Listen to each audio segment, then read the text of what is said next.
এই দুধ লাগবে, দুধ একদম দেশি গরুর দুধ, 50 টাকা কেজি। কে কে নিবেন তাড়াতাড়ি চলে আসেন, আর মাত্র 15 কেজি দুধ রয়েছে। এইসব বলতেছে আর গাড়ি চালাচ্ছে।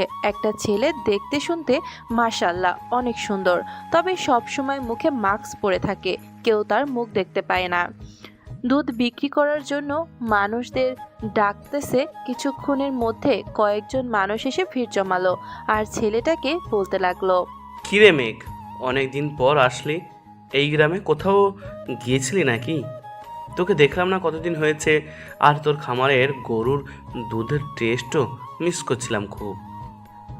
কোথাও যাই নাই চাচা, আসলে একটু অসুস্থ ছিলাম তো, তাই আর কি আসতে পারি নাই।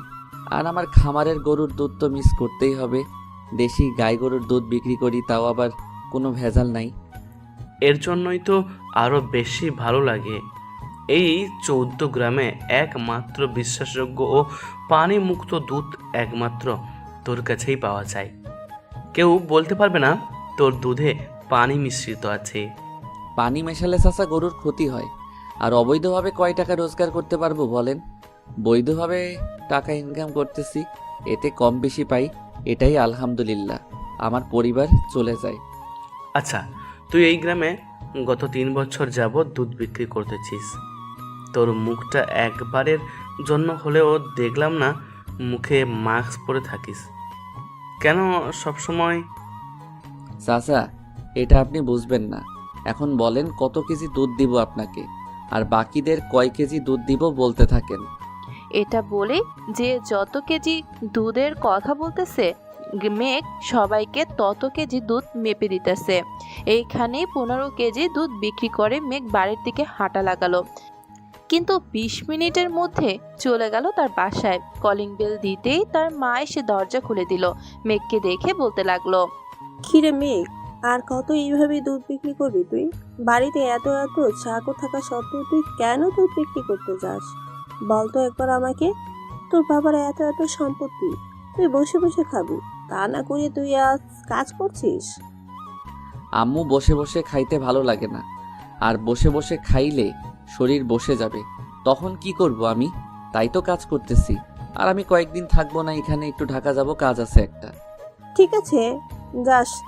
এখন গিয়ে খাওয়া দাওয়া করে একটু রেস্ট কর। তোর আব্বু আসতেছে, পাশের গ্রামে গেছে। মতিনের ছেলে নাকি একটা মেয়েকে ধর্ষণ করেছে, ওইটার বিচার করতে। ও আচ্ছা, তুমি যাও, আমি ফ্রেশ হয়ে আসতেছি। আর আজকে আমার প্রিয় খাবার রান্না করেছো তো, যেগুলো বলে গিয়েছিলাম তোমাকে? হুম, সবকিছুই বানিয়ে রেখেছি। তুই ফ্রেশ হয়ে আয়, আমি খাবারগুলো টেবিলে রেডি করছি। মেঘ আর কিছু না বলে চলে গেল। গোসল করে এসে খাওয়া দাওয়া করতেছে, এমন সময় তার মা বলতে লাগলো, আচ্ছা বাবা, তুই যে কয়েকদিন পর পর ঢাকা যাস, ওইখানে গিয়ে কি করিস বল তো আমাকে। তোর আব্বু মাঝের মধ্যে আমাকে প্রশ্ন করে, কিন্তু আমি কোনো কিছুর উত্তর দিতে পারি না। আম্মু, আমি ঢাকায় একটা কাপড়ের দোকান দিয়েছি, ওইটাই দেখতে যাই কয়েকদিন পর পর। আর যা যা লাগবে ওইগুলো কিনে দিয়ে এরপর বাসায় আসি। ভাবতেছি একবারের জন্য ঢাকা চলে যাব, তুমি আর আব্বু যদি অনুমতি দাও। আমি দিলেও তোর আব্বু কখনোই অনুমতি দিবে না। আর ঢাকায় যাওয়ার দরকার নেই, এমনিতেই ভালো আছিস, কয়েকদিন পর পর গিয়ে দেখে আসবি, তাহলেই হবে। আর আমাদের ছেড়েও যাইতে হবে না ওইখানে। ঠিক আছে আম্মু, তোমরা যেটা বলবা ওইটাই হবে। এখন এক কাজ করো, আমার কাপড়গুলো ব্যাগের ভিতর ভরে দাও। আমি আজকে রাতের ট্রেনে ঢাকা চলে যাব। আচ্ছা, খাওয়া দাওয়া করেছিস? এখন একটু ঘুমিয়ে নে, আবার রাতে ঢাকা যাবি। ঠিক আছে আম্মু। এই বলে মেঘ চলে গেল তার রুমে। বিছানায় শুয়ে গান শুনতে শুনতে ঘুমিয়ে গেল মেঘ। এদিকে রোকেয়া বেগম মেঘের সকল কাপড় গুছিয়ে ব্যাগের ভেতরে ভরে দিল। বিকাল 5টা, এমন সময় মেঘের ঘুম ভেঙে গেল। ফোনের রিংটংয়ে ঘুম ঘুম চোখে ফোনটা রিসিভ করতেই ওপাশে মেঘ বলতে লাগলো, আসসালামু আলাইকুম, কে বলতেছেন? ওয়ালাইকুম আসসালাম। ভাই, আমি রাঘব বলছিলাম। কালকে রাতে একটা মিশন আছে, আপনি আসতে পারবেন নাকি? যদি না আসেন তাহলে আমাদের টিম রোড 001-কে খবর দেব। কাউকে খবর দেওয়ার দরকার নেই, আমি আসতেছি। রাতের ট্রেনে আমার জন্য গাড়ি নিয়ে অপেক্ষা করিস স্টেশনে। আমি গিয়ে যেন তোদের দেখতে পাই। ভাই আপনি ট্রেনে ওঠার সময় আমাকে একবার ফোন দিয়েন, আমার বডিগার্ড নিয়ে চলে আসবে স্টেশনে। তবে ভাই একটা কথা, আপনার পিছনে কিছু লোক লাগাইছি, পাতিম হাসান, রানা। আরে ওদের গুনার টাইম আছে নাকি আমার? 2 মিনিটের মধ্যে ওর মতো কত পাতি মাস্তানের লাশ ফেলে দিতে পারি, এটা হয়তো রানা জানে না। আচ্ছা রাখছি এখন, তোকে পরে ফোন দিতেছি, একটু কাজ আছে আমার। ঠিক আছে ভাই, সাবধানে আসবেন, আল্লাহ হাফেজ। এই বলে রাঘব ফোনটা কেটে দিল। ফোনটা কাটতে মেঘের রুমে প্রবেশ করলো তার বাবা। মেঘ তার বাবাকে দেখে কিছুটা ভয় পেয়ে বলতে লাগলো, আব্বু, তুমি কখন এসেছো এখানে? আর তোমার হাতে এত টাকা কিসের? এইমাত্র এলাম। তুই নাকি ঢাকায় কাপড়ের বিজনেস শুরু করেছিস, এর জন্য এই টাকাগুলো দিতে এসেছি। এই টাকাগুলো নিয়ে দোকানটা আরও বড় কর। ঈদের সময় আমি নিজে গিয়ে আমার ছেলের দোকান থেকে কাপড় কিনে আনবো। আব্বু, আমার টাকা লাগবে না, আমার কাছে যে টাকা আছে ওইটা দিয়ে হয়ে যাবে। আর তুমি আম্মুকে নিয়ে ডাক্তারের কাছে যাও না কেন? আম্মু আগের থেকে অনেক শুকিয়ে গেছে, সাথে তুমিও শুকিয়ে গেছো। আসলে বাপ, এত কিছুর চিন্তায় আমি আর তোর মা শুকিয়ে যাইতেছি। ভাবতেছি তোকে সব কিছু বুঝিয়ে দিয়ে আমি একটু রেস্ট নেব, কিন্তু তুই তো আবার ঢাকা চলে যাস কয়েকদিন পর পর। কয়েকটা মাস অপেক্ষা করো, আমি সব কিছু বুঝে নিব আস্তে আস্তে। আর তোমার জন্য একটা জিনিস বানাইতে দিয়েছি, এইবার গেলে ওই জিনিসটা নিয়ে আসবো। এটা দেখে তুমি অনেক খুশি হবা, আমি জানি। ঠিক আছে, যা ফ্রেশ হয়ে আয়, আবার তো চলে যাবি এখন। আব্বু। মেঘ ফ্রেশ হয়ে খাওয়া দাওয়া করে চলে গেল স্টেশনে। গিয়ে দেখে এখনো ট্রেন আসে নাই, তাই সে টিকিট কেটে বসে আছে। এমন সময় একটা মেয়ে এসে বলতে লাগলো, এই যে ভাইয়া, আপনার কাছে ফোন আছে নাকি? আসলে আমার ফোনে চার্জ নেই তো, বাড়িতে একটা ফোন করব, যদি দিতেন। এই নেন ফোন। মেয়েটা মেঘের হাত থেকে ফোনটা নিয়ে তার মায়ের নাম্বারে কল দিয়ে কিছুক্ষণ কথা বলে ফোনটা আবার দিয়ে দিল মেঘের হাতে, আর ধন্যবাদ জানিয়ে চলে গেল। এইদিকে মেঘ তার মতো করে ফোন টিপতেছে। সন্ধ্যা 7টা। এমন সময় স্টেশনে ট্রেন প্রবেশ করতেই মেঘ ট্রেনে উঠে গেল। তার সিটে গিয়ে বসতে কিছুক্ষণ পর একটা মধ্যবয়স্ক লোক এসে বলতে লাগলো, এই যে ছেলে, আমাকে একটু বসতে দিবে তোমার সিটে? আমি হাঁটতে পারি না, দাঁড়িয়ে থাকতে কষ্ট হয় অনেক। আপনি বসেন, আমি দাঁড়িয়ে থেকে যেতে পারবো। মেঘ দাঁড়িয়ে রইল। দেখতে দেখতে ট্রেন চলে আসলো কমলাপুর রেল স্টেশনে। মেঘ ট্রেন থেকে নেমে তার ফোনটা বের করে ফোন দিল সৌরভকে। ভাই, আপনি কোথায় আছেন? আমরা আপনার জন্য স্টেশনের বাইরে অপেক্ষা করতেছি, আপনি বাইরে আসেন।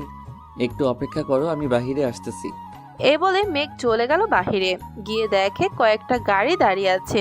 মেঘ সৌরভকে ইশারা দিয়ে তার কাছে ডেকে নিয়ে বলতে লাগলো, আমি গাড়ি দিয়ে যেতে পারবো না। আর তোকে যা যা বলেছিলাম সব ব্যবস্থা করেছিস তো? ভাই, ব্যবস্থা তো করেছি, কিন্তু আপনাকে কলেজে ভর্তি হতে হবে, কারণ কলেজের কিছু ছেলে পেলে এই কাজে জড়িত আছে, সাথে কলেজের প্রিন্সিপাল আর কয়েকটা নেতা। আমি একবার যখন চলে এসেছি তখন সব ঠিক করে ফেলবো। এইসব নেতা খেতা আমার পায়ের নিচে থাকে সব সময়, তাদের গোনার টাইম নেই। ভাই, আপনাকে সাবধানে থাকতে হবে। রয়্যাল এজেন্সি আমাদের পিছু লোক লাগিয়েছে, আপনাকে এবার ধরতে পারলি ক্রস ফায়ার করে মেরে ফেলবে। হাসালি রে আমাকে, আজ পর্যন্ত কেউ আমাকে ধরতে পারে নাই, সেইখানে কোনো এক ন্যূনতম এজেন্সি নাকি আমাকে ক্রসফায়ার করে মারবে। আচ্ছা তুই এখন চলে যা, সকালে তোকে ফোন দিব। ঠিক আছে, আমি না হয় প্রিন্সিপালের সাথে কথা বলে আপনার ভর্তির ব্যাপারটা বলে দিই ওনাকে। না, কিছুই বলতে হবে না, ওনাকে আমি নিজেই একা যাব ওইখানে। আর আমার সকল জিনিসপত্রগুলো দিয়ে যাস, আমি আবারও আগের রূপে ফিরে আসব। ভাই, আপনি আবারও ব্ল্যাক ম্যাজিক শুরু করবেন, সাথে মানুষদেরও খুন করবেন? আমি শহরে এর জন্যই তো এসেছি, সন্ত্রাস মুক্ত করে এরপর যাব আমি এই শহর থেকে। আর ব্ল্যাক ম্যাজিক তো আমি তাদের উপরই করি যারা কিনা আমার সাথে লাগতে আসে। আচ্ছা ভাই, আপনার মনটা যেটা বলবে ওইটাই করেন, আমি আছি, আপনি শুধু হুকুম করবেন, সাথে সাথেই হাজির হব আমি। ঠিক আছে, যা এখন। সৌরভ চলে গেল। এদিকে মেঘ তার বইটা বের করে ব্ল্যাক ম্যাজিকগুলো পড়তে লাগলো। এই বইটা তাকে এক তান্ত্রিক মহারাজা দিয়েছিল। কিছুক্ষণ পড়া শেষ করে ঘুমাতে চলে গেল। সকাল 9টা। মেঘের ঘুম ভাঙালো ইনকামিং কলে রিংটংয়ে ঘুম থেকে উঠে ফ্রেশ হয়ে খাওয়া দাওয়া করে তার কিছু কাগজপত্র নিয়ে চলে গেল কলেজে। গেট দিয়ে প্রবেশ করতেই যাবে এমন সময় পেছন থেকে একজন বলে উঠল, এই ছেলে এদিকে আয়। মেঘ আশেপাশে তাকিয়ে দেখতে লাগলো তাকে ডাকতেছে কিনা। মেঘ মেয়েটাকে ইশারা করে বলতে লাগলো, আপু আমাকে ডাকতেছেন নাকি? তোকেই ডাকছে, এদিকে আয়। মেঘ মেয়েটার কাছে যেতেই মেয়েটা মেঘের শার্টের কলারটা ভালো করে ঠিক করে দিয়ে বলতে লাগলো, এখন তোকে নায়ক নায়ক লাগতেছে। ধন্যবাদ আপু। ধন্যবাদ দিতে হবে না, একটু ভালো করে বলছি। তবে এত খুশি হতে হবে না, তোকে একেবারে বেকালের মতো লাগতেছে। এক কথায় বলতে গেলে পুরোই হাবল মার্কা। এই কথাগুলো বলতেছে আফসিয়া। পেছন থেকে সিগারেট খেতে খেতে একটা মেয়ে সামনে এসে বলতে লাগলো, কেন বেচারাকে এসব বলছিস? বেচারা নতুন এসেছে এই কলেজে, কয়েকটা দিন যেতে দে, তারপর না হয় ওকে নিয়ে মজা করা যাবে। তুই কি বুঝবি নীলা? ওর সাথে এখন এসব করে যতটুকু মজা পাবো, পরে আর ততটুকু মজা পাবো না। এই তোর ফাইলটা দেখি। এই নেন ম্যাম। মেঘ ফাইলটা দিয়ে দিল আসফিয়ার হাতে। কাগজগুলো পড়তে পড়তে বলতে লাগলো, বাহ, তুই তো ভালোই মেধাবী ছাত্র। তা গ্রামের খেয়ে ঢাকায় এসে স্মার্ট হওয়ার চেষ্টা করতেছিস নাকি? এত স্মার্ট হওয়ার দরকার নেই এই কলেজে। আজকে যেইভাবে এসেছিস প্রতিদিন এইভাবেই আসবি, তাই না হলে রোদের মধ্যে কান ধরে দাঁড় করিয়ে রাখবো। ঠিক আছে, আমি তাহলে এখন যাই। আমার ফাইলটা দেন। আসফিয়া ফাইলটা দিয়ে দিল। এইদিকে নীলা আসফিয়াকে উদ্দেশ্য করে বলতে লাগলো, আশফিয়া, একটা জিনিস খেয়াল করছস? ছেলেটার গলায় না একটা লকেট ঝুলছে। কয়েক বছর আগে এমন একটা মুখোশধারীর গলায় রকেটটা দেখেছিলাম আমি। আরে এখন এইরকম কত রকেট বের হয়েছে। চল এখন ক্লাসে যাই। তোর সিগারেট খাওয়া যদি কোনো ছাড় দেখে ফেলে তাহলে সর্বনাশ হয়ে যাবে। ধুর, এত চিন্তা করিস না তো, কেউ দেখবে না, চল এখন। নীলা আর আসফিয়া চলে গেল ক্লাসে। এদিকে মেঘ প্রিন্সিপাল স্যারের কেবিনে বসে আছে। প্রিন্সিপাল স্যার মেঘের সকল কাগজপত্র দেখে বলতে লাগলো, তোমার সকল কাগজপত্র তো দেখলাম। আমি চাইলে তোমাকে ভর্তি করাতে পারি, কিন্তু করাবো না। তোমার মতো একটা গাঁয়ের ছেলেকে যদি ভর্তি করাই তাহলে তোমাকে প্রতিদিন অসম্মান হতে হবে। সমস্যা নাই স্যার, তবু আমাকে ভর্তি করান। আমাকে যে যা ইচ্ছে বলুক, আমি কিছুই মনে করব না। অনেক স্বপ্ন নিয়ে এসেছি, এই কলেজে ভর্তি হব। 1 লক্ষ টাকা দাও, তাহলে আমি এক্ষুনি ভর্তি করিয়ে দিতেছি। কিন্তু স্যার, আমি এখন টাকা পাবো কোথায় থেকে? আমার কাছে তো কোনো টাকাই নেই। প্লিজ স্যার, আপনি আমাকে রিজেক্ট করে দিবেন না। না, তোমাকে কোনোভাবেই এই কলেজে ভর্তি করানো যাবে না। তুমি চলে যাও এইখান থেকে। ভর্তি করাবি না নাকি আমি অন্য ব্যবস্থা করব? তো যা ইচ্ছা করে নে, তাতে আমার কিছুই যায় আসে না। মেঘ তার রকেটে হাত দিয়ে একটা মন্ত্র পড়ে প্রিন্সিপালের শরীরে ফু দিতে প্রিন্সিপাল স্যার মেঘের বশ হয়ে গেল। মেঘ যা বলতেছে প্রিন্সিপাল স্যার তাই করতেছে। মেঘ ভর্তি হয়ে কাগজপত্রগুলো জমা দিয়ে চলে গেল বাহিরে। ক্যাম্পাসটা ঘুরে ঘুরে দেখতেছে। দেখা দেখি শেষ করে ক্লাসে চলে গেল।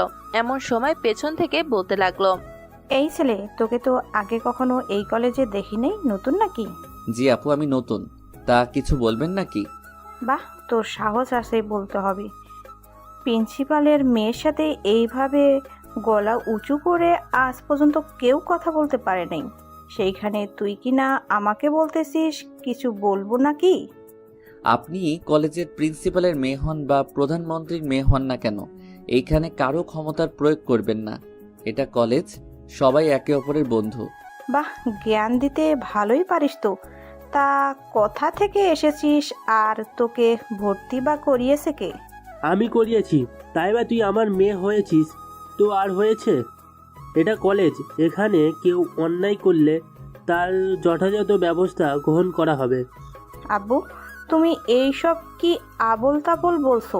আমি তোমার মেয়ে। ঠাস ঠাস ঠাস, একবার বলছি না তোকে, এইখানে তুই আমার মেয়ে না, এইখানে সবাই আমার স্টুডেন্ট, আমি তার শিক্ষক। প্রিন্সিপাল এবং তাইবা কথা বলতেছে। এইদিকে মেঘ ইশারায় আঙুল নাড়াইতেছে আর প্রিন্সিপাল তাই করতেছে। মেঘ আবারও মন্ত্র পড়ে প্রিন্সিপালের ঠিক করে দিল। কি ব্যাপার, আমি এইখানে আসলাম কি করে? কি হয়েছে তা এবার? তুই গালে হাত দিয়ে দাঁড়িয়ে আছিস কেন?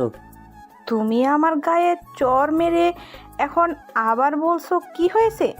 আব্বু, কখনোই আশা করি নাই তুমি আমাকে চর মারবে। আরে আমি তোকে কখন চর মারলাম? হ্যাঁ, আমি এই ক্লাসে কখন আসলাম? আমার তো কিছুই মাথায় আসছে না।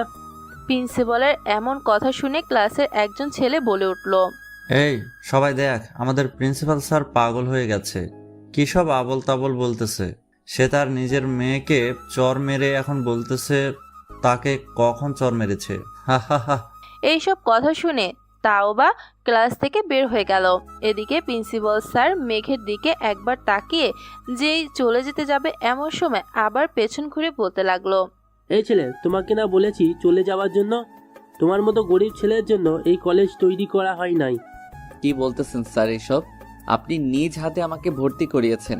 এই দেখেন, ভর্তি ফর্মে আপনার সাইন আছে। কি বলতেছো এসব? আমি যদি ভর্তি করাতাম তাহলে তোমার কাছ থেকে কম করে হলেও 10,000 টাকা নিতাম। আমি তো 1 টাকাও নিই নাই। আমি গরিব ঘরের ছেলে, তাই আপনি আমার কাছ থেকে টাকা নেন নাই। আমাদের স্যারকে পাঠিয়ে দেন, ক্লাস করব আমরা। চুপচাপ বসে থাক এইখানে, ক্লাস করতে হবে না তোদের। মেঘ শেষ বেঞ্চে গিয়ে বসে পড়ল। কিছুক্ষণ পর একটা ছেলে মেঘের পাশে বসতে বসতে বলতে লাগলো, তা তুমি এই কলেজে নতুন নাকি? আগে তো কখনো দেখি নাই। ভাই, আমি এই কলেজে নতুন। আমি গ্রাম থেকে এসেছি। আমার জন্য একটা হোস্টেল ঠিক করে দিতে পারবে? আমার এই ঢাকা শহরে কেউ নেই। এই কলেজে হোস্টেল পাওয়া খুবই মুশকিল। তার চাইতে ভালো হবে তুমি ছোটোখাটো একটা রুম ভাড়া নিয়ে থাকতে পারো, বেশি টাকা লাগবে না। আচ্ছা, ধন্যবাদ তোমাকে। এই বলে মেঘ ক্লাসে বসে আছে। দেখতে দেখতে 2 ঘন্টা চলে গেল। স্যার ক্লাসে একবার পা রেখে আবার বাইরে চলে গেল। এটা দেখে মেঘ আয়ুবকে জিজ্ঞেস করতে লাগলো, কি রে আয়ুব স্যার, ভিতরে ঢুকেও ঢুকলো না কেন? হয়তো স্যার ক্লাসে কিছু একটা গন্ধ পেয়েছে, নতুন কোনো আলোর গল্প, তাই হয়তো এমন করছে। চিন্তা করিস না, এক্ষুনি চলে আসবে ক্লাসে। স্যার ক্লাসে ঢুকতেই সবার সালাম গ্রহণ করতে করতে বলতে লাগলো, তোমরা সবাই জানো যে সামনে মাসে আমাদের কলেজের একটা দল গঠন করা হবে। যে দল জিতবে আগামী 2 বছর এই কলেজে যা ইচ্ছা তাই করতে পারবে, তবে মারামারি খুনাখুনি বাদে। স্যার, এইবার এই ভোটে কে দাঁড়াবে আমাদের কলেজ থেকে? আমাদের এই কলেজ থেকে 3 জন দাঁড়াবে। এক প্রিন্সিপাল স্যারের মেয়ে ইন্টার ফার্স্ট ইয়ারের ছাত্রী, দ্বিতীয় আমাদের এই এলাকার কমিশনারের মেয়ে মারিসা, তৃতীয় আমাদের সভাপতির মেয়ে ঋতু। স্যার, আপনি তো দেখলাম সব মেয়েদের নাম বলেছেন। এই কলেজে কি কোনো ছেলে দাঁড়াতে পারবে না নাকি? দাঁড়াতে পারবে, কিন্তু কেউ টিকতে পারবে না, কারণ ওরা 3 জন ভোট চুরি করে নিয়ে নেয়, আর ওদের সামনে পাঙ্গা নিলে ওরা সোজা হাসপাতালে পাঠিয়ে দেয়। স্যার, আমি দাঁড়াতে চাই। কি কি করতে হবে আমাকে বলেন, আমি সব কিছু করতে রাজি আছি। এই মেয়ে, তুই পাগল হয়ে গেছিস নাকি? একবার যদি জানতে পারে ওরা তুই দাঁড়িয়েছিস, তাহলে তোর হাড্ডি গুড্ডি ভেঙে কুকুরকে খাইয়ে দিবে। আর তোকে এই কলেজে কেউ চেনেও না যে তোকে ভোট দেবে। সে যখন দাঁড়াতে চাইছে তাকে দাঁড়াতে দাও, একবার দেখুক সে ট্রাই করে পারে নাকি পারে না। স্যার, আমি ওদের ব্যাপারে জেনেও কেন মেঘকে বাঘের গুহায় ঢেলে দেব? আপনি তো জানেন ওরা কি কি করতে পারে। মেঘকে যদি খুন করেও ফেলে ও এইখানে, তাহলে ও কেউ এসে ধরবে না। আয়ুব, আমি মেঘের চোখে এমন কিছু দেখতে পারতেছি, আমার মনে হচ্ছে মেঘ এই ইলেকশনে জিতবেই। কেউ সাপোর্ট না করলেও আমি করব মেঘ, তোমাকে চিন্তা করো না। ঠিক আছে স্যার, এখন তাহলে পড়ানো শুরু করেন। স্যার পড়াতে শুরু করলো। মেঘ কয়েকবার ক্লাস শেষ করে হাঁটতে হাঁটতে বাসা খুঁজতেছে আর মনের সুখে গান গাইতেছে। এমন সময় পেছন থেকে কে যেন মেঘের মাথায় দিল সজোরে বাড়ি। পেছন ঘুরে তাকাতেই যাবে, সাথে সাথে মেঘ অজ্ঞান হয়ে গেল। এদিকে তাও বা মেঘের সামনে দাঁড়িয়ে দাঁড়িয়ে বলতে লাগলো, এখন বুঝ ঠেলা, আমার সাথে গলা উঁচু করে কথা বলার ফল। এই তোরা এই শালাকে রাস্তার মাঝখানেই শুয়ে রেখে আয়, গাড়ির নিচে পড়ে মারা যাক। এই তায়বা, ছেলেটাকে এইখানেই রেখে যাই, আবার যদি আমাদের পিছু লাগতে আসে তখন না হয় তাকে বুঝাবো কত ধানে কত চাল। তুই যখন বলতেছিস, আচ্ছা যা, তোর কথাটা না হয় শুনলাম। চল এখন চলে যাই, কালকে সকাল সকাল কলেজে চলে আসিস। আব্বু কি যেন বলবে আমাদের। ঠিক আছে, চলে আসবো। চল একটা জায়গা যাই যেখানে শুধু আনন্দ আর আনন্দ থাকতে পারবি, কেউ বাধা দিতে পারবে না। চল যাই তাহলে। এই বলে ঋতু, মারিয়া আর তাওবা চলে গেল একটা বস্তির সামনে। তাওবা এটা দেখে ঋতুকে উদ্দেশ্য করে বলতে লাগলো, কিরে তুই এটা আমাকে কোথায় নিয়ে এসেছিস? এই পোস্টারটা তো দেখে মনে হচ্ছে এটা কোনো একটা পতিতালয়। এটা পতিতালয়, এইখানেই মজা আছে। চল আমার সাথে, একবার ভিতরে গেলেই বুঝতে পারবি কি মজা। তবে একটা কথা মনে রাখিস, বেশি খেয়ে ফেললে কিন্তু পুলিশের কাছে ধরা খেয়ে যাব। আচ্ছা যা, বেশি খাবো না এখন। তো চল আগে দেখি গিয়ে এটার ভেতরে এমন কি মজা আছে যে আমাকে এইখানে নিয়ে এসেছিস। এই বলে তিনজন চলে গেল ভিতরে। সিঁড়ি বেয়ে 3 তলায় চলে গেল। একদল ছেলে বসে আছে। এটা দেখে ঋতু বলতে লাগলো, ভয় পাস না, কিন্তু ওদের আমি ভালো করেই চিনি। আমার সাথে এইখানে কয়েকদিন আসা যাওয়া কর, তাহলেই সব বুঝে যাবি আমি এখানে কি করি। এই বলে ঋতু ছেলেটার পাশে গিয়ে বসে পড়ল। এইদিকে তাওবা আর মায়েশা দাঁড়িয়ে দাঁড়িয়ে দেখতেছে। ছেলেটা ঋতুকে বলতে লাগলো, ঋতু বেবি, এত দেরি করলে কেন আজকে আসতে? তুই জানো না তোমাকে না দেখলে আমার কিছুই ভালো লাগে না। জান, আসতে তো সময় লাগবে তাই না? আজকে একটু দেরি হয়ে গেছে। চলো আমার বান্ধবীদের সাথে পরিচয় করিয়ে দেই। এই তাওবা আর মাইশা, এদিকে আয়। তাওবা আর মাইশা চলে গেল তাদের কাছে। শোনো রিয়াজ, এটা হচ্ছে আমাদের কলেজের প্রিন্সিপাল স্যারের মেয়ে তাওবা, আর এটা হচ্ছে পুলিশ কমিশনারের মেয়ে মাইশা। বাহ বেবি, তুমি এত সুন্দর মাল আনবে ভাবতেই পারি নাই। ওদেরকেও কি এই ব্যবসায় ধরিয়ে দিবে? দেখি ওরা রাজি থাকলে করবে, আর না করলে নাই। তো তাওবা আর মাইশা, তোরা দুজন এখানে বসে থাক, আমি একটু ভিতর থেকে আসতেছি। চলো যান, আমরা যাই। চলো, আজকে তোমাকে অনেক আদর করব, কোনোদিন আমার কাছ থেকে দূরে থাকতে দেব না। এই বলে রিয়াজ ঋতুকে নিয়ে চলে গেল কেবিনের ভিতরে। এদিকে তাওবা আর মাইশা বসে আছে আর বলতেছে, ছি ঋতু, এতটা খারাপ আমি আগে জানতাম না। চল আমরা এইখান থেকে চলে যাই, ওর সাথে আর বন্ধুত্ব রাখবো না। ঋতুর যা ইচ্ছা মন চায় করতে, তাতে আমাদের কি? আর আমি আগে থেকেই জানি যে ঋতু এসব করে বেড়ায়। তার মানে তুইও তার সাথে জড়িত আছিস, তাই না? জাস্ট সিম্পল ব্যাপার, এসবে কিছুই হয় না, শারীরিক তৃপ্তি পেলেই যথেষ্ট। এইসব কথা বলতেছে ওরা দুজন। প্রায় 30 মিনিট পর ঋতু তার হাতে 2 বান্ডেল টাকা নিয়ে এসে তাওবা আর মাইশাকে বলতে লাগলো, মাইশা তুইও আজকে করবি নাকি? করলে করতে পারিস, ভিতরে অনেক লোক আছে। না রে, আমার এখন দরকার নেই, যখন টাকার প্রয়োজন হবে তখন করব, এখন চল। এই বলে 3 বান্ধবী চলে গেল বাহিরে। এদিকে তাওবা ভাবতেছে সে তাদের সাথে ফ্রেন্ডশিপ নষ্ট করে ফেলবে না কি এসব ভাবতেছে। এমন সময় ঋতু বলতে লাগলো, দেখো তাওবা, তুই চাইলেই আমাদের টিমে জয়েন করতে পারিস। তুই এই লাইনে নতুন, অনেক টাকা পাবি। শারীরিক সম্পর্ক করলে কিছু হয় না, আর প্রোটেকশন ব্যবহার করবে ওরা, সো বাচ্চা হওয়ার কোনো চান্স নেই। তোরা করতেছিস তোরাই কর, আমার দরকার নেই। একবার যদি আমার আপু জানতে পারে আমি এইসব কাজে জড়িত আছি, তাহলে তো জানিস আপু কি করতে পারে। তোর আপু জানবে কিভাবে যদি আমাদের মধ্যে থেকে কেউ না বলে?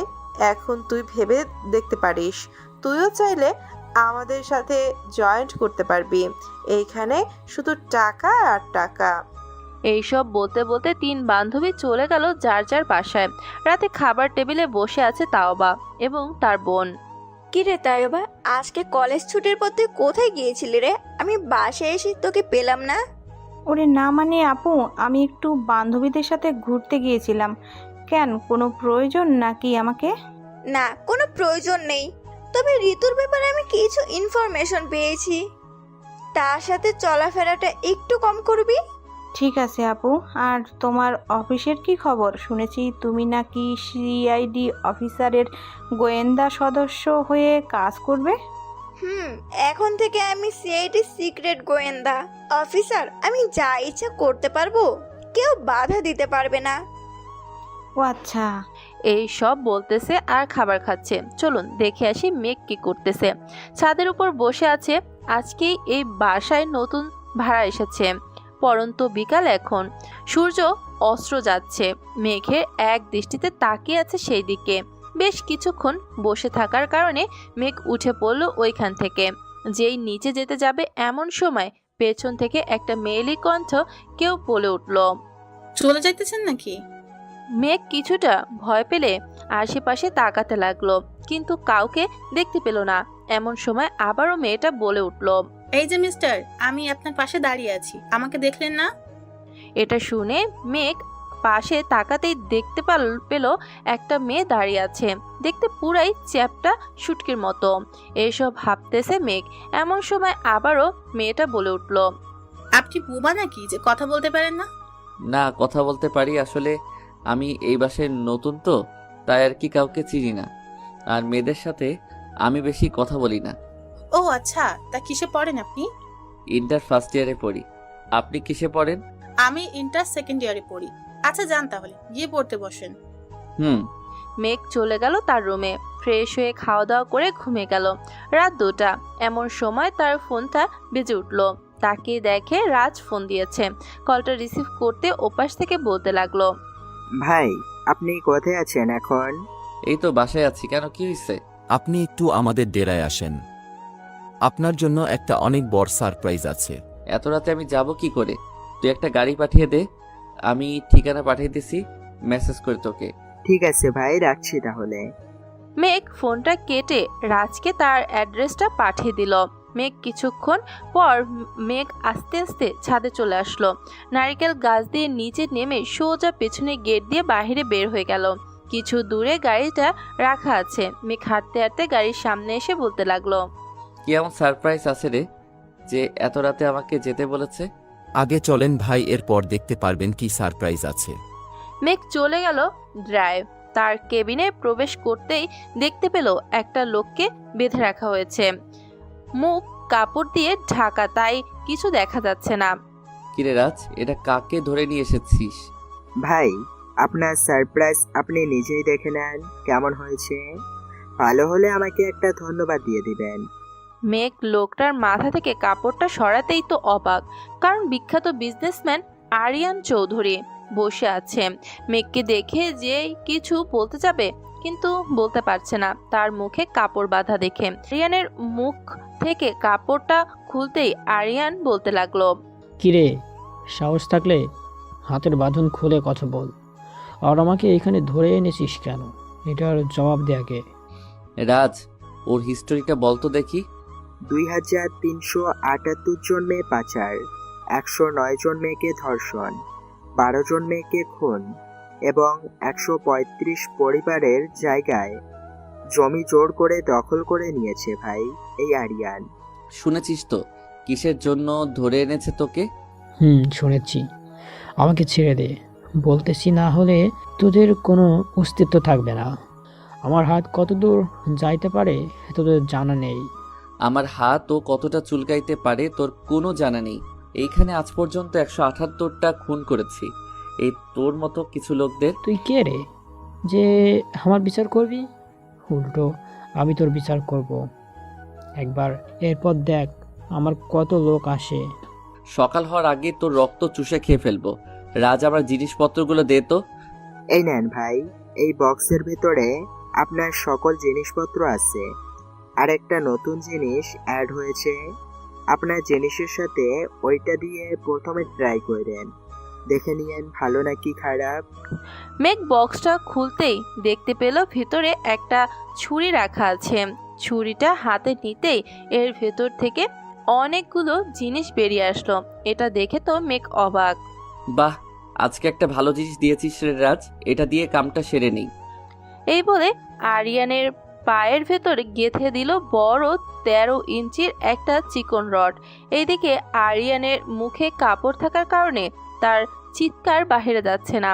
মেঘ রডটা মাঝ বরাবর এনে দুপাশ দিয়ে বাড়ি দিতে লাগলো। অন্যদিকে রাজ ও সেম কাজ করতেছে আরেক পায়ে। কিছুক্ষণের মধ্যে আরিয়ানের পা থেকে মাংসগুলো আলাদা হয়ে হাড্ডিটা দেখা যাচ্ছে, অনেক সাদা হাড্ডি। এটা দেখে মেঘ দিল হাড্ডিতে সজোরে বাড়ি, সাথে সাথে ভেঙে গেল হাড্ডিটা। এদিকে আরিয়ান চিৎকার করতে করতে মারা গেছে। রাজ, ওর লাশটা ওর অফিসের সামনে রেখে আসবি, আর কিছু প্রমাণ রেখে আসবি যেগুলো সে করত। বাকি প্রমাণ পুলিশ প্রধানের কাছে পাঠিয়ে দিবি। ঠিক আছে ভাই, চলেন আপনাকে বাড়িতে দিয়ে আসি। তোর যেতে হবে না, তুই কাজটা সেরে ফেল। এই পলক, তুই চল আমার সাথে। পলককে নিয়ে মেঘ চলে গেল বাসার কিছুটা কাছে। মেঘ নেমে পলককে বলতে লাগলো, এখন তুই চলে যা, আমি হেঁটে হেঁটে বাসায় পৌঁছে যেতে পারবো। এই বলে মেঘ চলে গেল বাসায়। দেওয়াল টপকিয়ে নারিকেল গাছ দিয়ে ছাদে চলে গেল। আস্তে আস্তে চারিপাশ দেখতে দেখতে তার রুমে গিয়ে দরজাটা লাগিয়ে দিয়ে ঘুমিয়ে গেল।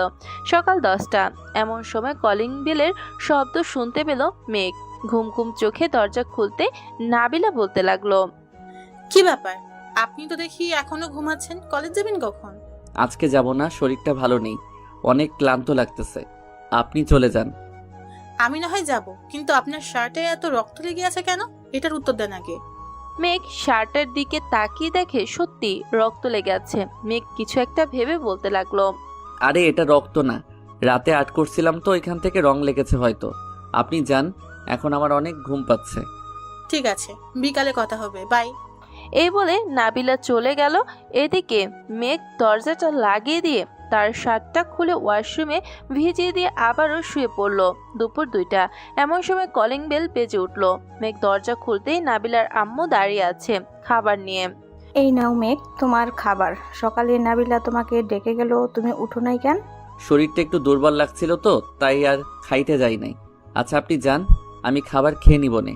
ঠিক আছে, যাইতেছি। নাবিলার আম্মু চলে গেল। এদিকে মেঘ ফ্রেশ হয়ে খাওয়া দাওয়া করে বসে বসে ফোন টিপতেছে। এমন সময় তার ফোনটা বেজে উঠলো। তাকে দেখে সৌরভ ফোন দিয়েছে। কল রিসিভ করতে সৌরভ বলতে লাগলো, মামা তুই কোথায় আছিস? এখনই কলেজে আয়, এইদিকে ওরা আমাকে আটকে রেখেছে, তুই তাড়াতাড়ি আয়।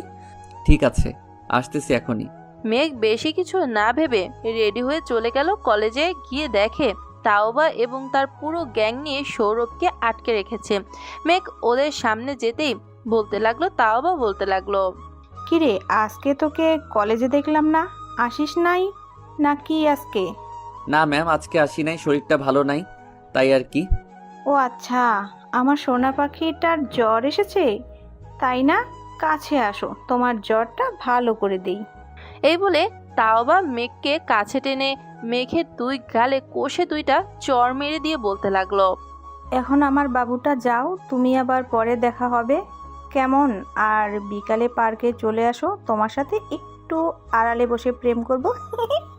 বাহ, তো বাবা, তুই দেখি ভালোই মানিয়ে পারিস। বেচারা কষ্ট পেয়েছে বলতো, একটু জোরেই চড়গুলো মেরেছিস না?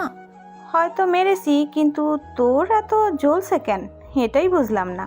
তুই থাকবি হাসি খুশি, তা না কেমন করে আসিস মুখ? কাহিনী আবার কি হবে? আমি তাকে প্রথম দেখায় ভালোবেসে ফেলেছি, আমি তাকে ছাড়া বাঁচবো না। তো বাবা প্লিজ ওর সাথে এমন করিস না, ও যে কষ্ট পায় খুব। ওর কষ্ট দিয়ে আমি কি করব বলতো? তোর যদি এত কষ্ট হয়, আমাদের গ্যাং ছেড়ে দিয়ে ওর সাথে থাকতে পারিস, আমাদের কোনো আপত্তি নেই। ঠিক আছে, আজ থেকে আমিও তার সাথেই থাকবো। শ্যাগিং করলে আমাদের সোজা আব্বুর কাছে বিচার দিব তোর নামে। ওলে বাবালে, ভয় পাইছি, আমি ভয় পাইছি। আমি আর কখনোই এমন করব না, ভয় পাইছি। যা ভাগ এখান থেকে। তো কোথা থেকে যে এসব আবল মার্কা মেয়ে আসে বুঝি না বাপু। তাওবা তার বান্ধবীদের সাথে কথা বলতেছে। এমন সময় ঋতু আর মাইশা এসে বলতে লাগলো, তাওবা, তোর সাথে কিছু কথা আছে আমাদের, কথাটা রাখবে প্লিজ? বান্ধবী, তোর 2টা পায়ে পড়ে। আগে বল শুনি, এরপর না হয় ভেবে দেখব রাখা যায় না না রাখা যায়। আমি যার সাথে ওই দিন করেছিলাম না, ওর একটা বড়লোক বন্ধু আছে এবং বড় বড় মাফিয়াদের সাথে হাত আছে তার। তুই যদি তার সাথে রিলেশন করার নাটক করিস, তাহলে ওর কাছ থেকে অনেক টাকা হাতে নিতে পারবো আমরা। আমার বাবার টাকা কম আছে নাকি যে তুই বলতেছিস তার সাথে রিলেশন করে আমি তার কাছ থেকে টাকা নিব? টাকা না নে, আমরা আমাদের কাজ আরও এগিয়ে নিয়ে যেতে পারবো। বড় বড় মাফিয়াদের সাথে একবার আমাদের ভাব হয়ে গেলে আর কিচ্ছু লাগবে না। আমরা যত চাইবো ততই ওরা টাকা দিবে। ঠিক আছে, তুই যখন বলতেছিস তাহলে আমি তার সাথে রিলেশন করার নাটক করব। তবে একটা কথা, তুই যা করছিস সে যদি তা করতে চায় তাহলে আমি তাকে সব কিছু বলে দিব, এটা মনে রাখিস। ঠিক আছে, তখন তুই বলে দিস, তাতে আমাদের কিছু যায় আসে না। আজকে বিকালে সে আসবে আমাদের সাথে দেখা করতে। ঠিক আছে, আমি এখন বাসায় গেলাম, বিকালে খবর দিস আমাকে। আচ্ছা, দিবনে খবর। তাও আবার চলে গেল বাসায়। এদিকে নীলা রাস্তার এক পাশ দিয়ে হেঁটে যাচ্ছে। এমন সময় কয়েকটা ছেলে নীলাকে ঘিরে ধরে বলতে লাগলো, এই দেখেছিস তোরা, এই শালিটা তো দেখতে পুরোই মালের মতো লাগতেছে। ওর সাথে এক রাত কাটাতে পারলে জীবন ধন্য হয়ে যাবে। কি বলিস তোরা? ভাই ঠিক বলেছেন, এই মালটাকে নিয়ে যাই, চলেন তাহলে। নিয়ে চল।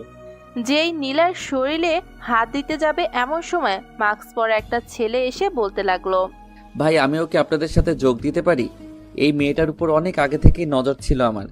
যদি বলেন আমি আপনাদের সাথে যোগ দিব। ঠিক আছে, আয়, তবে 10,000 টাকা দিতে হবে আমাদের, তাহলেই তুই মেয়েটাকে ভোগ করতে পারবি। ঠিক আছে, টাকা দিতে রাজি আছি আমি। চলেন এখন যাই তাহলে। ছেলেগুলো এবং মাস্ক পরার লোকটা চলে আসলে ছেলেগুলোর আস্তানায় ঘরের ভিতরে ঢুকে মেয়েটাকে বেঁধে ছেলেটা বলতে লাগলো, আগে আমি শুরু করি, কি বলিস তোরা? ভাই শুরু করেন তাহলে। আরে ভাই এত তাড়াতাড়ি করতেছেন কেন? আগে আমার কথা তো শুনবেন নাকি? আমার কথা না শুনেই আপনারা মেয়েটাকে ভোগ করতে যাচ্ছেন। তোরা আবার কি কথা শুনবো? আর তুই মাস্ক পরে আছিস কেন? মাস্ক খুলে ফেল, তোর মুখটা একবার আমরা দেখি। যেহেতু তুই আমাদের দলের একজন, আজকে সেহেতু তোর মুখটা তো দেখতে পারবো। মাস্ক খুলতেই নীলা অবাক দৃষ্টিতে তাকিয়ে আছে ছেলেটার দিকে, কারণ এটা আর কেউ না, এটা হচ্ছে মেঘ। মেঘকে দেখে নীলা বলতে লাগলো, মেঘ, আমি তো তোমার বোনের মতো, আমার জীবনটা নষ্ট করে দিও না, আমাকে বাঁচাও ওদের হাত থেকে প্লিজ, তোমার 2টা পায়ে পড়ি। সরি নীলা, আমি কাউকে বাঁচাই না, সবাইকে মেরে ফেলি। তো তোমাকেও ভোগ করা শেষ করে মেরে নদীতে ভাসিয়ে দিয়ে আসবো। প্লিজ মেঘ, আমি তোমার পায়ে পড়তেছি। নীলা অঝরে কান্না করতেছে, কিন্তু তার কান্নার শব্দ রুমের বাইরে যাচ্ছে না। এইদিকে যেই ছেলেটা নীলার শরীরে হাত দিতে যাবে এমন সময় মেঘ ছেলেটার মাথা ধরে ঘোরাতে লাগলো। আস্তে আস্তে ছেলেটার ঘাড় ভেঙে উল্টো হয়ে গেল। এটা দেখে বাকি ছেলেরা বলতে লাগলো, কিরে, তুই না আমাদের সাথে ভোগ করতে এসেছিস? এই মেয়েটাকে তাহলে আমাদের বসকে মারলি কেন তুই? আমার কথা শুনে নাই তোদের বস, এর জন্য মেরে ফেলেছি। এখন যদি তোরা না শুনিস ওর মতো তোদেরও একই অবস্থা হবে। দেখছিস আমরা কয়জন আছি এইখানে, আর তুই একা। আমরা যদি সবাই তোর উপর ঝাঁপিয়ে পড়ি, তুই বেঁচে ফিরবি নাকি সন্দেহ আছে। বেঁচে ফিরবো এটা চিন্তা নেই, তবে তোরা বেঁচে ফিরবি নাকি এটা চিন্তা কর। আজ থেকে খেলা শুরু হয়ে গেছে আমার। এই বলে মেঘ দরজাটা লাগিয়ে একটা ছেলের ঘাড় মোটকে ফেলেছে, আবার কারো জিভ কেটে ফেলতেছে, আবার কারো পা কেটে ফেলতেছে। অন্যদিকে নীলা অবাক দৃষ্টিতে তাকিয়ে আছে মেঘের দিকে। নীলা কিছুই বুঝতে পারছে না এইখানে কি হচ্ছে। তাকে বাঁচানোর জন্য ফাইট করতেছে নাকি তাকে মেঘ একাই ভোগ করার জন্য ফাইট করতেছে। পুরো ঘর রক্তে ছড়াছড়ি, ছেলেগুলো সবাই মারা গেছে, কাউকে বাঁচিয়ে রাখে নাই।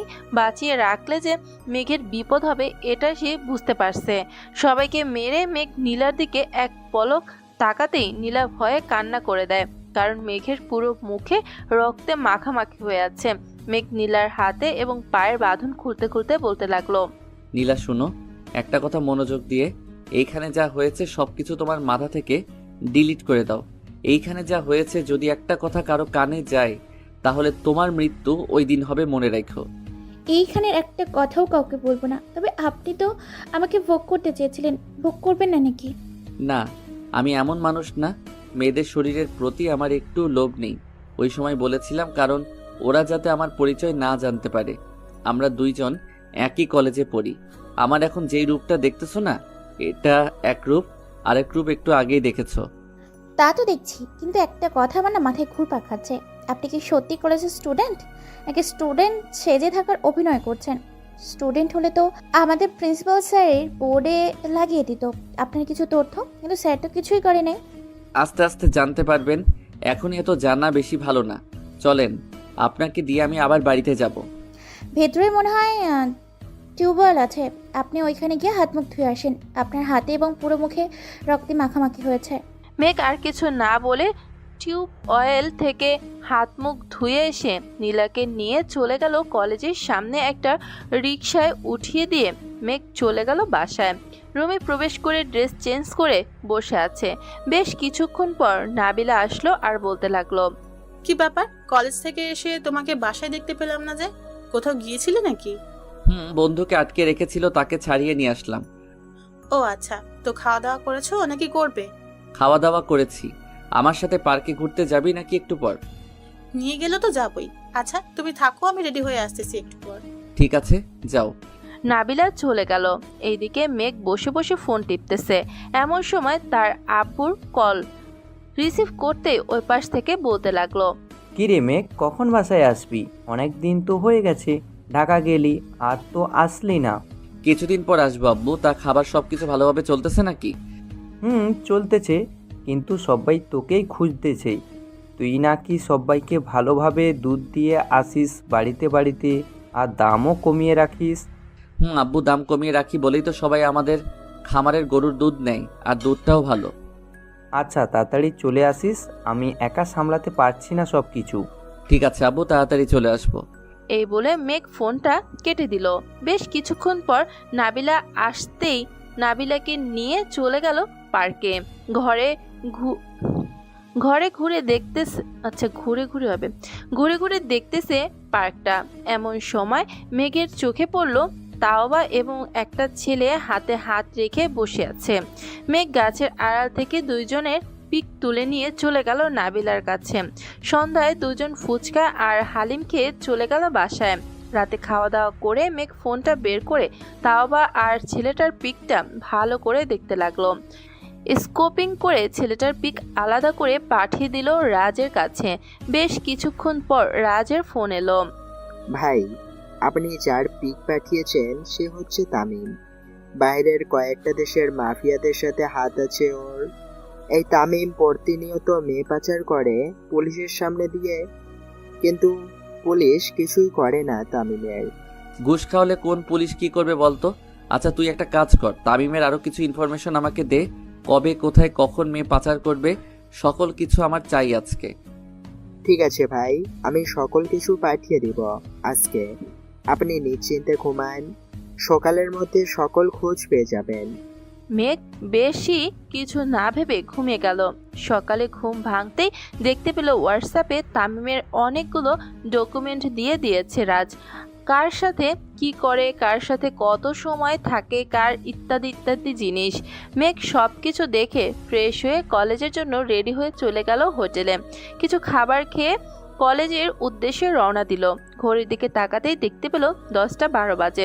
কলেজ গেটের সামনে যেতেই পেছন থেকে কে যেন মেঘের মাথায় গাঁটটা মেরে চলে গেল। পেছনে তাকাতেই দেখতে পেল তাওবা চলে যাইতেছে। মেঘের বুঝতে বাকি রইল না যে এটা তাওবার কাজ। বেশি কিছু না ভেবে চলে গেল ক্লাসে। কয়েকটা ক্লাস করে ক্যান্টিনে এসে বসে আছে। এমন সময় নীলা আসলো। মেঘকে দেখে হাসি মুখে বলতে লাগলো, কেমন আছো মেঘ, আর তুমি কোথায় থাকো? তোমার অ্যাড্রেসটা কি জানা যাবে? আমার অ্যাড্রেস জেনে তুমি কি করবে? আমার অ্যাড্রেস দেওয়া যাবে না। আমি একজনের বাসায় থাকি। আর একটা কথা, তুমি আমার সাথে বেশি কথা বইলো না, তাহলে দেখবে সে তোমাকে অত্যাচার করবে, সাথে আমাকেও। কিছুই করতে পারবে না। কিছু করলে সোজা প্রিন্সিপাল স্যারের কাছে বলে দিব যে তুয়াবা কলেজ থেকে কয়েকটা মেয়েকে কিডন্যাপ করে পাচার করে দিয়েছে। নীলার কথা শুনে মেঘ তো পুরাই অবাক। নীলার দিকে অবাক হয়ে তাকিয়ে আছে মেঘ। এটা দেখে নীলা বলতে লাগলো, কি হলো, আমার দিকে এইভাবে তাকিয়ে আছো কেন? আমি ভূত না নাকি পেতনি যে এইভাবে তাকিয়ে থাকতে হবে? তাওবা কলেজ থেকে মেয়ে কিডন্যাপ করে পাচার করে দিয়েছে, এটা তুমি জানো কি করে? আর মানে তুমিও তাদের সাথে যুক্ত আছো, তাই না? আরে না, আমি ওই দিন কলেজ থেকে বাসায় যাচ্ছিলাম। পরে দেখি তুয়াবা তার বান্ধবীদের নিয়ে কলেজের কয়েকটা মেয়েকে কিডন্যাপ করে নিয়ে যাচ্ছে। পরে আমিও তাদের পিছু করি। কিছু দূর যেতেই দেখতে পাই মেয়েগুলোকে অন্য একটা গাড়িতে উঠিয়ে দিয়ে ছেলেটার কাছ থেকে 1 ব্যাগ টাকা নিয়েছে। এটা থেকেই বোঝা যায় যে তুয়াবা মেয়েগুলোকে পাচার করে দিয়েছে। ও আচ্ছা, এই ব্যাপার। তুমি কি গাড়ির নাম্বারটা দেখেছো? দেখে থাকলে আমাকে বলো। একটু ওয়েট, মনে করিনি। 22W63 এটা ছিল গাড়ির নাম্বার। মেঘ গাড়ির নাম্বারটা তার ফোনে লিখে নিল। দুজন বসে কথা বলতেছে। এমন সময় নীলার পেছন থেকে তাওবা বলতে লাগলো, কি রে নীলা, বেশ ভালোই তো জমেছে দেখি। ওই বলদটার সাথে চালিয়ে যা। কয়েকদিন পর যখন তোকে ধর্ষণ করবে তখন আমার কাছে আসিস, তোকে ভালো একটা লাইন ধরিয়ে দিব। এই বলে তাওবা চলে গেল। এদিকে মেঘ তাওবার কথা শুনে অনেক রেগে যায়। মেঘের পুরো মুখ লাল হয়ে গেছে। এটা দেখে নীলা বলতে লাগলো, আরে বাদ দাও ওর কথা, পাগল ছাগল যা বলবে তাই কি শুনতে হবে নাকি? আমাদের বলো। এখন তো আর ক্লাস হবে না, চলো আজকে তোমাকে নিয়ে আমাদের বাসায় যাব। কি বলো? আমার মতো একজন গরিবকে তোমার বাসায় নিয়ে গেলে তোমার বাসা তো ময়লা হয়ে যাবে। থাক, যাইতে হবে না, তুমি একাই চলে যাও। চলো বলতেছি, আজকে তোমাকে যেতেই হবে আমাদের সাথে, চলো। নীলার জোড়াজুড়িতে মেঘ নীলার সাথে একটা রিক্সা করে চলে আসলো। একটা গলির সামনে গাড়ি থেকে নেমে গাড়ি ভাড়া দিয়ে একটা দামি গাড়ির সামনে যেতেই গাড়ির ড্রাইভার বলতে লাগলো, ম্যাম গাড়িতে উঠান, স্যার আমাকে ফোন দিয়েছিল আপনাকে নিয়ে তাড়াতাড়ি বাসায় যাওয়ার জন্য। মেঘ গাড়িতে ওঠো। মেঘ তো অবাকের চরম মাত্রায় চলে গেছে। এত দামি গাড়ি, কিন্তু নীলার ব্যবহার এবং পোশাক দেখে মনে হয় নীলা একজন গরিব মেয়ে। মেঘ গাড়িতে উঠতেই ড্রাইভার গাড়ি চালাতে লাগলো। কিছুক্ষণ গাড়ি চালিয়ে চলে আসলো অনেক বড় একটা বাড়িতে। মেঘ বাড়ির ভেতরে ঢুকতেই দেখতে পেল পুলিশ, সেনাবাহিনী, ডিবি আরও অন্যান্য পুলিশের কর্মী হাতে বন্দুক নিয়ে দাঁড়িয়ে আছে বাড়ির ভেতরে। প্রবেশ করতেই যাবে এমন সময় বাড়ির দারোয়ান মেঘকে চেক করতে লাগলো। চেক করা শেষ হতেই বলতে লাগলো, পিস্তলটা রেখে যান এইখানে, ভেতরে পিস্তল নিয়ে প্রবেশ করা নিষেধ। দারোয়ানের কথা শুনে নীলা এবং মেঘ দুজনে অবাক হয়ে গেল। মেঘ পিস্তলটা বের করে দারোয়ানের হাতে দিয়ে নীলার সাথে চলে গেল ভিতরে। বড় একটা রুমে বসে আছে মেঘ আর নীলা। এমন সময় প্রধানমন্ত্রী আসলো। প্রধানমন্ত্রীকে দেখে মেঘ তো আরো অবাক। নীলা, তুমি আমাকে প্রধানমন্ত্রীর বাড়িতে নিয়ে এসেছো কেন? আর তোমার আসল পরিচয় বা কি? নীলামা, যা তুই ফ্রেশ হয়ে আয়, আমি কথা বলতেছি মেঘের সাথে, ওরফে মেঘ, তাই না মেঘ? প্রধানমন্ত্রীর মুখে এমকে শুনে আরো অবাক হয়ে গেল মেঘ। চুপচাপ বসে আছে সোফায়। এমন সময় প্রধানমন্ত্রী আবার বলে উঠল, নীলা হচ্ছে আমার মেয়ে, সে সবসময় এইভাবেই চলাচল করতে পছন্দ করে, তাই আমিও কিছু বলি না তাকে। তা মেঘ, তুমি তামিম এবং আরও বিভিন্ন দেশের মাফিয়াকে মারতে এসেছো গ্রাম থেকে এই ঢাকা শহরে। এখন যদি আমি তোমাকে মেরে ফেলি তখন তুমি কি করবে? হা হা হা, আমাকে মারা এত সহজ না মিস্টার সবুজ চৌধুরী। আপনি চাইলে দেখে নিতে পারেন আমাকে মারতে পারে নাকি পারে না আপনার লোকেরা। মেঘের কথা শুনে প্রধানমন্ত্রীও অবাক। প্রধানমন্ত্রী ইশারা করতেই কয়েকজন বডিগার্ড মেঘের উপরে গুলি করতেই লাগলো, কিন্তু মেঘের কিছুই হলো না। এটা দেখে প্রধানমন্ত্রী তো পুরাই অবাক। মেঘ, তুমি এমন কি পরে এসেছো যে তোমাকে এতগুলো গুলি করার পরও তোমার শরীরে একটা গুলিও লাগে নাই? এই ঘড়িটা দেখতেছেন না? এইটার এমন কিছু পাওয়ার আছে যার হাতে একবার এই ঘড়িটা যাবে তাকে মারা এতটা সহজ হবে না।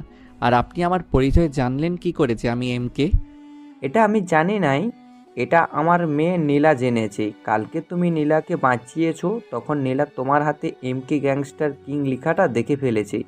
পরে বাসায় এসে আমাকে সব কিছু বলেছে।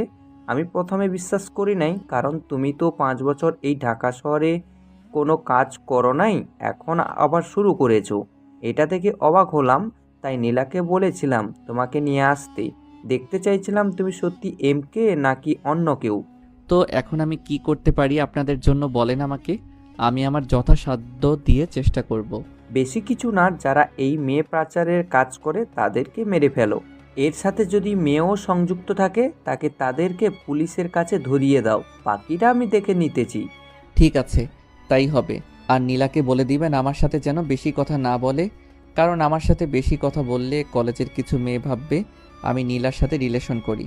ভাবুক না, আমি তো চাই তোমার মতো একজন ছেলে আমার মেয়ের জামাই হিসেবে। হা হা হা। আমি আপনার মেয়ের জামাই হতে পারবো না। আমি গ্রামের সাধারণ একজন ছেলে। আপনার মেয়ে গরুর গোবরে হাত দিতে পারবে না, মাটির চুলায় রান্না করতে পারবে না। তার থেকে ভালো হবে আপনি আপনার মেয়েকে টপ বিজনেসম্যান ইসমাইলের ছেলের সাথে বিয়ে দিয়ে দেন। ছেলেটা খুব ভালো, আমার বন্ধু। ঠিক আছে, খোঁজ খবর নিয়ে দেখি, ভালো হলে তো বিয়ে দিয়েই দিব। আমাদের বাসায় যখন এসেছো খাবার খেয়ে যাও, আবার কবে কখন আসবে তার কোনো শিওর নেই। আমার পেট এখন পুরো ভর্তি, এখন কোনো খাবার খাইতে পারবো না, আরেকদিন খাবো। এখন যাই তাহলে আমি। এই বলে মেঘ চলে গেল বাহিরে। দারোয়ানের কাছ থেকে তার পিস্তলটা নিয়ে বাহিরে চলে গেল। একটা রিক্সা নিয়ে সোজা বাসার দিকে রওনা দিল। বাসায় গিয়ে ব্যাগটা খাটের উপর রেখে নীলার দেওয়া গাড়ির নাম্বারটা সার্চ করতে লাগলো। কোথায় আছে এখন গাড়িটা? ম্যাপে দেখাচ্ছে গভীর জঙ্গলে গাড়িটার লোকেশন দেখাচ্ছে। মেঘ তার ফোনটা বের করে ফোন দিল রাজকে। কিছুক্ষণ রিং হতেই রাজ ফোনটা রিসিভ করলো। হ্যালো রাজ, আজকে রাতে একটা মিশনে যাইতে হবে আমাদের। বাইকগুলো বের করে রাখিস আর পর্যাপ্ত পরিমাণে তেল ভরে রাখিস বাইকগুলোতে। ঠিক আছে ভাই, এখন তাহলে রাখছি। একটা জায়গায় এসেছি, শুনেছি আজকে এই জায়গায় মেয়ে দিয়ে যাবে পাচারকারীরা। ঠিক আছে, কোনো সমস্যা হলে আমাকে ফোন দিস। রাখছি তাহলে এখন। মেঘ ফোনটা রেখে রাজের লোকেশনটা দেখতে লাগলো। লোকেশনটা বের করে ফ্রেশ হয়ে চলে গেল তার ড্রায়। বাইকটা বের করে স্টার্ট দিয়ে সোজা চলে গেল রাজের লোকেশনে। গিয়ে দেখে রাজকে গাছের সাথে বেঁধে রেখেছে শত্রুরা। মেঘ তার স্নাইপারটা বের করে রাজের রশিতে গুলি করতে রাজের রশি খুলে গেল।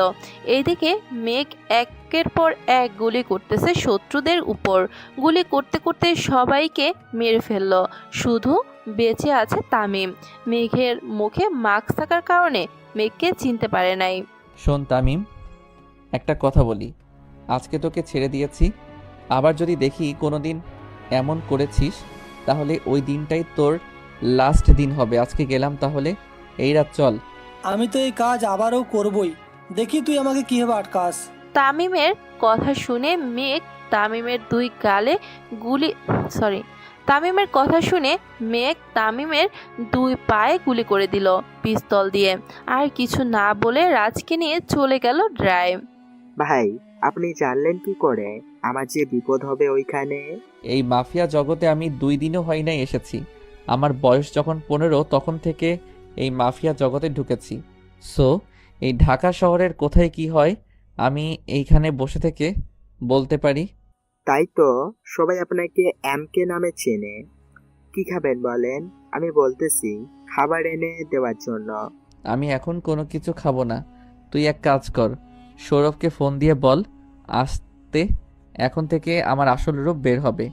তামিমকে তো শাসিয়ে দিয়ে এসেছি, সে এখন তার কাজ শেষ করে পালিয়ে যাবে। তার আগেই তাকে ধরতে হবে। ঠিক আছে ভাই, আমি সৌরভকে ফোন দিয়ে বলতেছি আসার জন্য। আর 3 দিন পর তার বড় একটা ডিল হতে চলেছে। ওইখানে প্রায় 3000 মেয়ে পাচার হবে। ওইখানেই সকল দেশের মাফিয়ারা আসবে। তাহলে তো ওই দিন তাকে খুন করতে হয়, কি বলিস তুই? ওই দিন তাকে খুন করতে হবে। এখন কি বাসায় চলে যাবেন নাকি এইখানেই থাকবেন আপনি? এখন বাসায় চলে যাব। আর এই 2টা মেয়ের পরিচয়টা বের করতো। এই মেয়েটার নাম ঋতু আর এই মেয়েটার নাম মাইশা। ভাই, আপনি এই ছবিটা কোথা থেকে পেয়েছেন? আর এই মেয়ে কি করেছে এটা পরে জানতে পারবি। তুই আগে এই 2টার আসল পরিচয় বের কর। ওর মা বাবাকে, কোথায় থাকে, কয় ভাই বোন, কি করে, ইত্যাদি ইত্যাদি সব বের করবি আজকে রাতের মধ্যে। ভাই, মাইশা হচ্ছে আমার ছোট্ট বোন। সে কি করেছে একবার বলেন ভাই, আমি নিজ হাতে তাকে শাস্তি দিব। দরকার পড়লে আমি নিজে তাকে মেরে ফেলবো। আমি যেটা বলবো এটা শুনে তুই হয়তো বিশ্বাস করতে পারবি না, তবে তোকে বিশ্বাস করতে হবে। আমি পোপ রাখছি সব সময়। এই দেখ, তোর নিজের চোখে দেখে নে তোর বোন কি কাজ করে, কলেজের কথা বলে কোথায় যায়। রাজ ফোনটা নিয়ে দেখতে লাগলো মাইশা একটা ছেলের সাথে শারীরিক সম্পর্ক করতেছে। এটা দেখে তার হাত থেকে ফোনটা পড়ে গেল। দেওয়ালের সাথে হেলান দিয়ে বসে পড়ল রাজ। কি বলবে কিছুই আসতেছে না তার মাথায়। রাজ কাঁদো কাঁদো গলায় বলতে লাগলো, ভাই, এটা আমার বোন হতে পারে না, এটা অন্য কেউ। ভাই, আপনি সত্যি করে বলেন প্লিজ ভাই, এটা অন্য কেউ। আজকে কি বার? আজকে সোমবার। কেন ভাই, কি হয়েছে? জানি তুই বিশ্বাস করবি না। চল আমার সাথে, তোকে নিয়ে একটা জায়গায় যাব। ওইখানে গেলে তুই পুরো দৃশ্যটা নিজের চোখে দেখতে পারবি। তবে একটা কথা, ওইখানে কোনো কিছু করবি না তোর বোনকে। তোর বোন এসব ইচ্ছা করে করতে চায় নাই, এর পিছনে ঋতুর হাত আছে। মেঘ রাজকে নিয়ে চলে গেল একটা রেস্টুরেন্টে। দুজনে উপর উঠতে যাবে এমন সময় একটা লোক বলতে লাগলো, ভাই, ভেতরে যাইতে হলে টেক্সট দিয়ে যাইতে হবে আর মাস্ক পরে যাইতে হবে। এই নেন, এইখানে 10,000 টাকা আছে। মাল ভালো পাবো তো ভিতরে? দুইজন কোচি মাল আছে, গিয়ে দেখতে পারেন, তবে রেট অনেক হাই। সমস্যা নাই, আজকে টাকা ভরপুর নিয়ে এসেছি এই ব্যাগের ভিতরে। যত পারি উড়াবো আজকে। এই বলে মেঘ এবং রাজ ভিতরে চলে গেল। দরজার বাহিরে ঋতু এবং মাইশা দাঁড়িয়ে আছে। এদিকে মেঘ ঋতুর থেকে একটু দূরে দাঁড়িয়ে আছে। অন্যদিকে রাজ চলে গেল মাইশার কাছে। চলুন শুনে আসি কি কথা হচ্ছে তাদের মাঝে। যাবেন নাকি ভেতরে? কত টাকা এক রাতের জন্য? 5 লক্ষ টাকা এক রাতের জন্য। যা ইচ্ছে করতে পারবেন, সমস্যা নেই। এটা শুনে রাজ তার মুখ থেকে মাস্কটা সরাতেই মাইশা হাঁ করে তাকিয়ে আছে রাজ এর দিকে।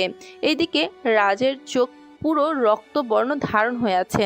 কি করবে সে নিজেও বুঝে উঠতে পারছে না।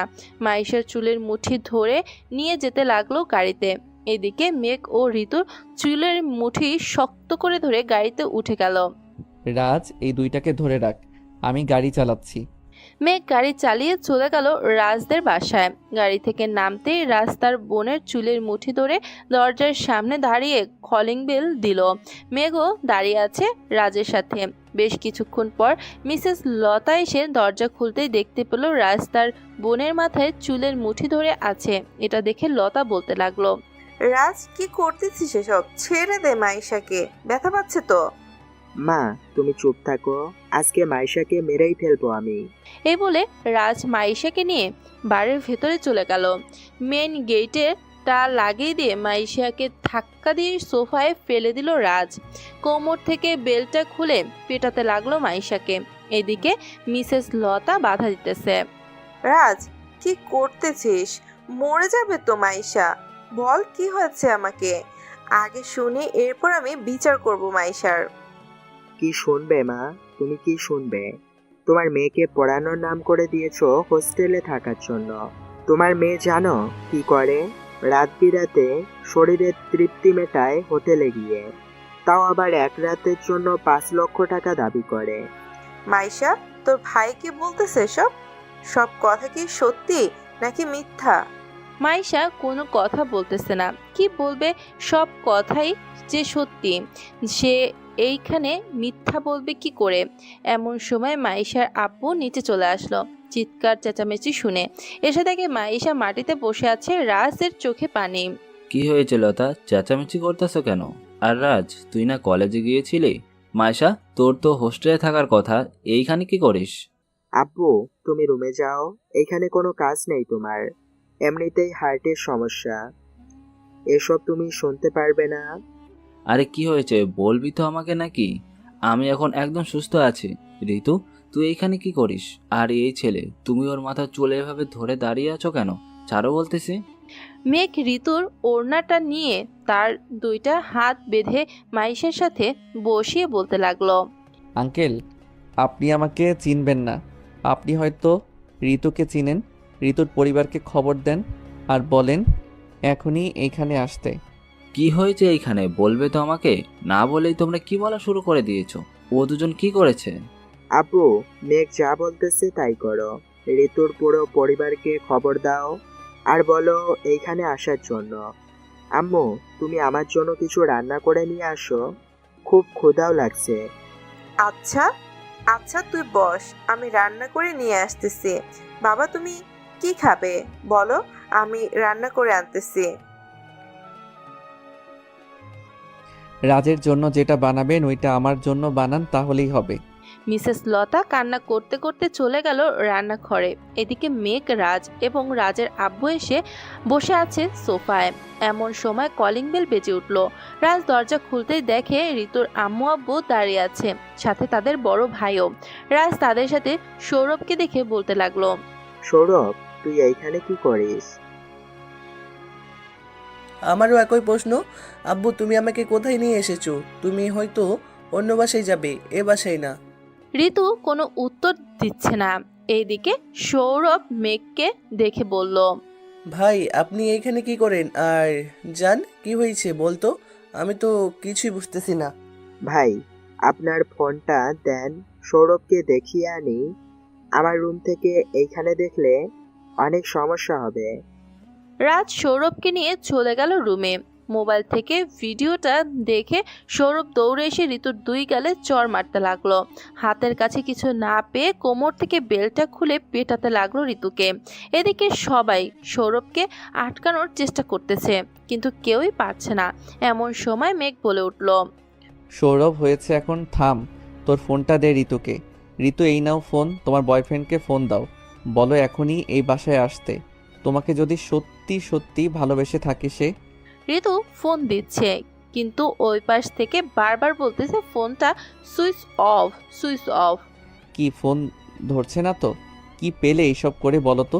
সামান্য টাকার জন্য তুমি নিজেকে অন্যের কাছে বিলিয়ে দিলে। তোমার ভাইয়ের স্যালারি জানো কত?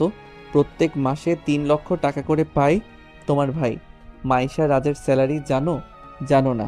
রাজ প্রত্যেক মাসে কম করে হলেও 7 লক্ষ টাকার উপরে পায়। রাজ এবং সৌরভ দুইজন আমার হয়ে কাজ করে। এমকে মাফিয়া কিং আমি। তোমাদের তো কোনো কিছুর অভাব নেই, সব কিছুই তো আছে। তাহলে কেন করতে গেলে এইরকম? এখন এসব যদি কেউ জানে তাহলে তোমাদের দুইজনের বিয়ে হবে না, কি বলো? কেউ কথা বলতেছে না। এইদিকে লতিফ সাহেব এবং সৌরভের আব্বু বুঝে গেছে কি করেছে। তারা মাথায় হাত দিয়ে বসে পড়লো মাটিতে আর বলতে লাগলো, কি দেই নাই মা, তোদের বলতো কি দেই নাই? রাজকে একটা জামা এনে দিতাম আর তোকে 3টা। আমার হার্টের সমস্যা হয়েছে দেখে তোর ভাই তার নিজের লেখাপড়া ছেড়ে দিয়ে পরিবার চালিয়েছে। তোকে তো কোনোদিন কষ্ট দেয় নাই, আজকে কেন পরিবারের মুখে চুনকালি লাগালে?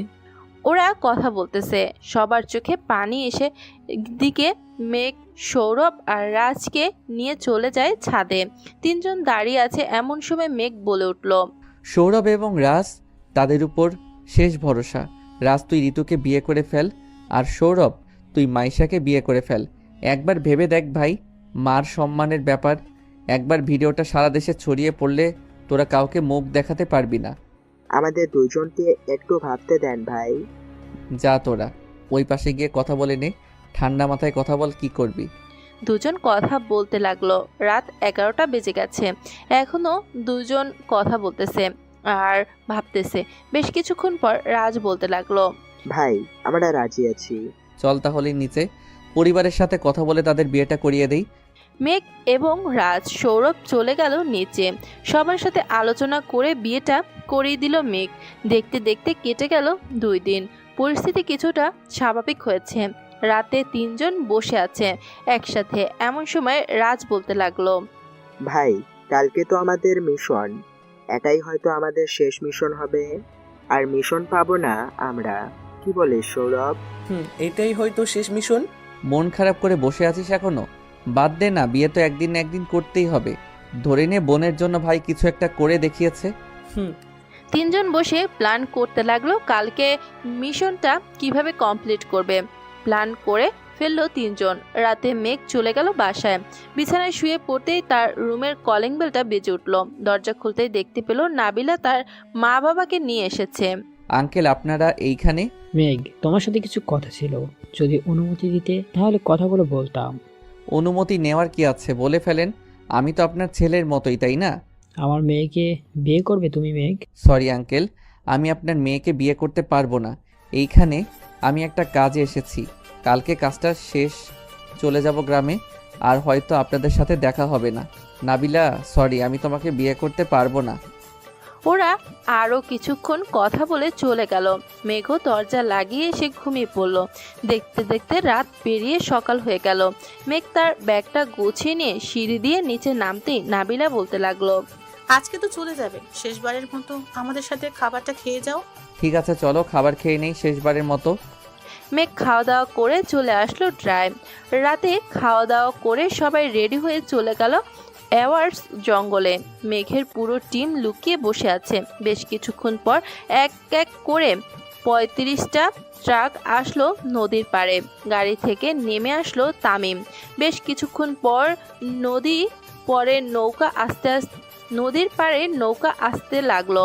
সারি বেঁধে পাড়ে নৌকা ডকাতেই কয়েকজন লোক নামলো। ওরা চেয়ারে বসে কথা বলতেছে। এমন সময় মেঘ সবাইকে ইশারা করতে গুলি করতে লাগলো। কিছুক্ষণের মধ্যে শত্রুদের কয়েকজনকে মেরে ফেললো। হঠাৎ গুলি করার শব্দে সবাই লুকিয়ে পড়লো। রাজকে ইশারা করতেই পাহাড়ের উপর থেকে স্নাইপার দিয়ে গুলি করতে লাগলো। এই দিক থেকে গুলি আসতেছে, ওরা অন্য পাশে চলে আসলো। সৌরভকে ইশারা করতেই সৌরভ গুলি করতে লাগলো। আরেক পাশে যেতেই আরেকজনকে ইশারা করতে লাগলো গুলি করার জন্য। ওদের সবাইকে ঘুরিয়ে ঘুরিয়ে মারতেছে। শত্রুর পুরা দলকে মেরে ফেললো। শুধু বেঁচে আছে তামিম। কিরে, আমার বোনকে ধর্ষণ করছিলি না? আজকে দেখ তোর কি হাল করি। সৌরভ তার পিস্তলটা বের করে সৌরভের মাথায় সবগুলি ঢুকিয়ে দিল। মাথা থেকে মস্তক গলে পড়তেছে। চলো আমাদের কাজ শেষ, আর কাজ নেই। মেঘ চলে গেল তাদের ড্রাইভ। গিয়ে দেখে প্রধানমন্ত্রী এসে বসে আছে। কিছুক্ষণ প্রধানমন্ত্রীর সাথে কথা বলল সবাই। ভোর 5টা, সবাই ঘুমিয়ে আছে। এমন সময় মেঘের ঘুম ভেঙে গেল। তার একটা কথা আপনাদের তো বলাই হয় নাই, তাওবাকে পুলিশ ধরে নিয়ে গেছে। মেয়ে পাচার করার সময় প্রধানমন্ত্রীর কমান্ডার দিয়ে তাদের ধরেছে। রাত সৌরভ কাজ তো শেষ, আমাকেও যেতে হবে বাড়িতে। তোরা ভালো থাকিস। আর একটা কথা, আবার মিশন হলে খবর দিস আমাকে। ভাই কয়েকদিন থেকে যান এইখানে আমাদের সাথে। না, যে আর থাকা যাবে না। ওইদিকে আব্বু একা একা কাজ করতেছে খামারে, বুঝিসই তো কত কষ্ট। ঠিক আছে ভাই, চলে আমাদের গাড়ি করে দিয়ে আসি আপনাকে। না, আমি বাসে করে চলে যাব। আমাকে বাস কাউন্টার অবধি পৌঁছে দিয়াই গাড়ি করে। চলেন ভাই। মেঘকে নিয়ে চলে গেল বাস কাউন্টারে। একটা টিকিট কেটে গাড়িতে বসে পড়ল মেঘ। বেশ কিছুক্ষণ পর গাড়ি ছেড়ে দিল। দীর্ঘ 6 ঘন্টা পর চলে আসলো তাদের গ্রামে। একটা রিক্সা নিয়ে সোজা তাদের বাসায় চলে গেল। আব্বু আম্মু কেমন আছো? তোকে ছাড়া ভালো থাকি কি করে বলতো? এখন তুই চলে এসেছিস, এখন আবার ভালো থাকবো। চলো ভিতরে যাই। মেঘ সবাইকে নিয়ে ভেতরে চলে গেল। রাতে খাওয়া দাওয়া করে দিল এক ঘুম। ফজরের আজানের শব্দে ঘুম ভেঙে গেল মেঘের। উঠে নামাজ আদায় করে দুধ দোয়াতে লাগলো গরুর থেকে। এইভাবেই কেটে গেল 9টি মাস। সকালে সবার বাড়িতে দুধ দিয়ে মেঘ বাসায় আসতেই দেখে তাওবা বসে আছে। তাওবাকে দেখে মেঘ অনেকটাই অবাক হলো, কিন্তু তার সাথে রাজ এবং সৌরভ সবার পরিবারকে দেখে আরও অবাক হলো মেঘ। কিরে তোরা কখন আসলি? আর তোরা আসবি আমাকে খবর দিবি না? খবর দিলে কি আর দেখতে পারতাম আমাদের ভাই গ্রামে কিভাবে থাকে আর শহরে কিভাবে থাকে? বাহ, ভালোই মানাইছে আপনাকে, পুরাই গাইয়া গাইয়া। সেটা তো বুঝলাম, কিন্তু এই মেয়ে জেল থেকে ছাড়া পেলো কি করে, আর আমাদের বাসায় আসলো কেন? চলেন আপনার পুরো খামার দেখতে দেখতে বলতে থাকি। চল। এরপর রাজ সবকিছু বলল মেঘকে। দুপুরের খাবার খেয়ে সবাই পুরো গ্রামটা ঘুরল। এদিকে মেঘ একবারও তাওবার দিকে তাকালো না। দেখতে দেখতে রাত হয়ে আসলো। খাওয়া দাওয়া শেষ করে একটা কাজে ডেকে মেঘ আর তাওবার বিয়ে পড়িয়ে দিল সবাই। তাওবার রুমে বসে আছে। এদিকে মেঘ সবার সাথে আড্ডা দিতেছে ছাদে বসে। তা ঋতু বেবি হবে কবে? এই তো আর 6 মাস রয়েছে। ও আচ্ছা। মাইশার কি খবর? তোমার হবে কবে? সেম, আর 6 মাস পরে। তাহলে তো ভালোই। এখন আপনার পালা। আজকে রাতেই আপনাকে বেবি আনতে হবে। এখন বাসর ঘরে যান, সারা রাত বেবি আনার মিশন করবেন। এই বলে মেঘকে সবাই ধরে নিয়ে চলে আসলো বাসর ঘরের সামনে। ধাক্কা দিয়ে ঘরের ভিতর ঢুকিয়ে দিল। মেঘ দরজাটা লাগিয়ে দিয়ে খাটের কাছে যেতেই তাওবা নিচে নেমে মেঘের পা ধরে সালাম করলো।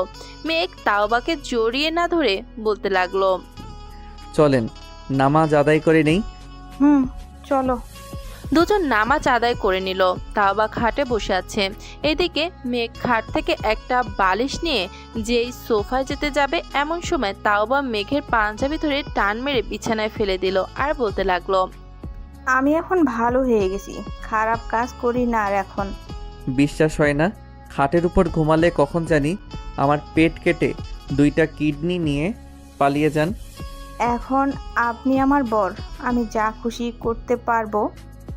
ছাদ থেকে আসার সময় মাইশা কি বলেছিল মনে আছে তো? মনে আছে। তাহলে শুরু করো। তাওবার মুখে এই কথা শুনে মেঘ বিড়াল মারতে শুরু করলো। বেশ কিছুক্ষণ পর খাট থেকে কড়মড়িয়ে আওয়াজ আসলো। মেঘ তাকিয়ে দেখে খাট ভেঙে 2 টুকরো হয়ে গেছে।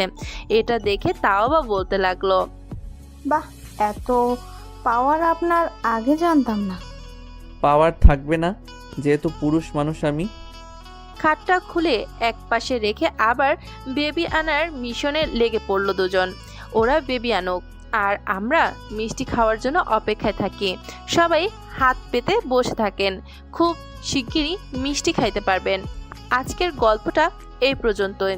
আবারও দেখা হবে নতুন কোনো গল্পে। ধন্যবাদ।